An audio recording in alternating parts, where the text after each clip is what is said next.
அவரைக்காய் பொரியல் தான் செய்ய போகிறேன்.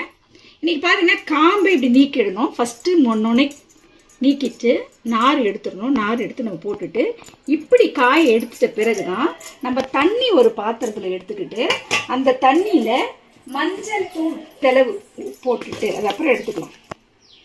மஞ்சள் தூள் சிறிதளவு போட்டுடணும். போட்டுட்டு அதுக்கப்புறம் அந்த அவரைக்காவை அதில் போடணும். இதில் ஏதாவது நச்சுத்தன்மையான கிருமிகளோட எச்சங்கள் இருந்தாலும் அது போயிடும். தேவையான 2 கல் உப்பையும் நீங்கள் போட்டுக்கலாம். தண்ணியை நல்லா தாராளமாக ஊற்றி நல்லா அலசணும். 1 அல்லது 2 முறை நல்லா அலசணும். அதில் 2 கல் கொஞ்சம் உப்பையும் நான் போட்டுக்கிறேன். இன்னும் கொஞ்சம் நிறையமாகவே நான் தண்ணி பிடிச்சிக்கிறேன். இப்போ அவரைக்காவை நல்லா இந்த மாதிரி தண்ணி முங்குற அளவுக்கு 2வது முறையை அலசுகிறேன். இந்த மாதிரி அலசிட்டு தண்ணி சொட்ட சொட்ட சொட்ட நம்ம எடுத்து வச்சிடணும். தண்ணியை சுத்தமாக ஈர்த்துட்டு எடுத்து வச்சுட்டு நீங்கள் அதை வெட்டி சமைக்கும் பொழுது துண்டு துண்டுகளாக நறுக்கி சமைக்கும் பொழுது அவரைக்காவுடைய அதீத சக்தி அதிலேயே அப்படியே இருக்கும். அந்த பச்சையும் போகாது. இதில் கிருமிகளின் எச்சங்கள் இருந்தாலும் அதுவும் போயிடும். இப்படி தான் நீங்கள் எடுத்து அவரைக்காவை சுத்தம் பண்ணணும்.